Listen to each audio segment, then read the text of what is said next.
Well, hello, friends of Syracuse Opera. I am back, and as you may have heard, we have this huge announcement. We have been working on a collaboration with Tri-Cities Opera to expand our scope and bring even more operatic goodness to the whole state, if we can. I mean, that's a bit broad. But I'm here today with Camille Sherman. Hi. Who is the awesome Angelina slash Cenerentola.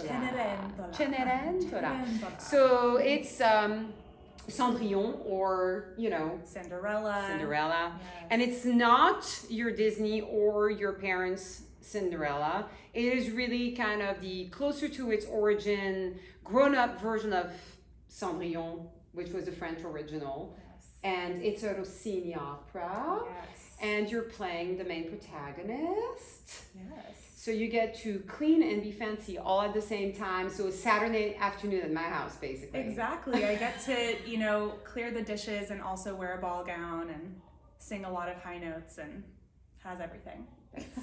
That's good with me. That works for me. So it's going to happen in the two different places. So on April 10th, it's going to happen here in Binghamton. And on May 1st, it's going to happen in Syracuse. So check out our website, check out our Facebook, call, do whatever you need to bring yourself and all your friends to this delightful party we're going to be having with this. So Camille, you need to tell me a little bit about yourself. Well, I am originally from Sonoma County, from Petaluma.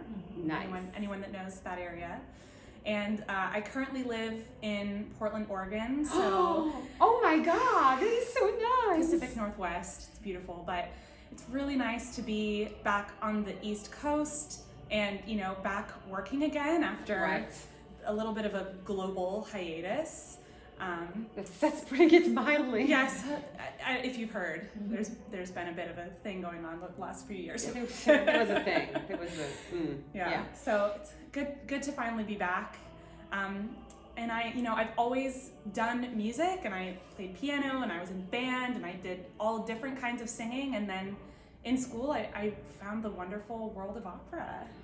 And it's a special world. It's like nothing else, and people don't know nearly enough about it, as far as I'm concerned, because it covers everything. And if we delve in it really deeply, it's I always tell people, don't go to the opera as in like just experiencing art. What you want is to connect to opera as a hobby, because if you love languages, this is your ticket. If you love music, this is your ticket. If you love fashion, costumes, fun stuff that happens, theater, it can also be your ticket. So I always tell people, make opera your hobby, because if you really delve into it, you're going to get some history, you're going to get some literature, you're going to get some visual things, you're going to get some theater, you're going to get some languages, and I think everybody's underestimating how present it can be in our lives and how it can appeal to so many different kinds of people for different kinds of reasons, which is what it should be, pretty much.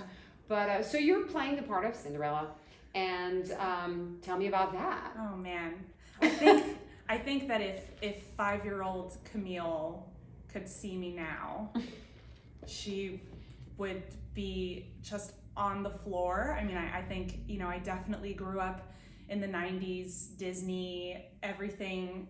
And so, I was definitely princesses for Halloween. Okay. And so, it's such a dream to actually get to play a Disney princess in my real job. That is nice. Yeah. That is nice. What I was saying is like you get to play a Disney princess, and then you get to upgrade it to the new millennium by making her super extra real, because like some of the Disney princesses, I was always like a little bit on the fence about like asking the wrong questions when I was a kid. Yeah. Like, why does she need a prince? Yeah. But Yeah. Totally. So it's always like this ambivalence, playing so many of these characters, trying to find out like where does the modern woman sit with these characters, and what the stereotypes are, and how we have a lot of traditions in opera, and the traditions are amazing, but we also have had over the past 20 years a lot of conventions latched on, and we're trying to fight the conventions, because the truth is the traditions are awesome. Traditions in general are what keep us craftsmen. You're not gonna make I always tell people, you're not going to make a table out of a piece of wood that wants to be a chair. Yeah. So you are a craftsman. Yeah. So that's where the tradition enters, because there's so many ways you can do these things. Yeah. You have to respect the medium and the material. Well, this is what I love about this particular production, and our amazing director David. This is not our traditional Rossini Cenerentola. We've updated it to the 50s, which is such a fun time period. But a conversation he and I were having just yesterday was about how Cenerentola, our main character, she has to have a personality. Right. And I think, that's something sometimes we have these wonderful fairy tales and stories where we have a princess and she's rescued by a prince, but she doesn't have a personality. Right. And I think sometimes we can get stuck in that in opera as well. Absolutely. And I don't think that we want to root for a main character who doesn't have anything to say and who doesn't want to stand up for herself, right, and doesn't want better things for herself, and doesn't have humor, right, and can't make her own fun. If we just see this character that's just kind of beat down the whole time and that just sort of resigns herself to that fate, how can we then explode with joy for her when it finally does work out? Yeah, she's not a cardboard cutout. There's got to be like life and intelligence behind the eyes that tell you this is a real person in a real situation, even if I can't connect to it in like exact modern terms. I can connect to it spiritually almost, because I know what it's everybody is at that moment where they get home and they want to be, despite of all of themselves, they want some help. They want somebody who just can somebody give me one answer? I don't want to figure it all out on my own all the time. Yeah. So we've all wanted that. We've all had that moment where we're like, it would be nice to have a real fairy godmother to come, somebody to mentor you, fix things. Yeah. I think it's the modern mentorship. I think I see this in terms of young singers. They need somebody that comes in and tells them this is a real world that university or any school has not prepared you for, because they're not in touch with that. They're focusing on another part of your education. Yes. But you need that information. You need somebody to stand up for you when you can't. And there's a scene exactly of this in the show where Rossini's version of the fairy godmother, which is a male character in Alidoro, he's convincing Cinderella, no, things are going to get better for you, right? And she doesn't want to believe it, right? But I think she's the thing that is most wonderful and most human about her.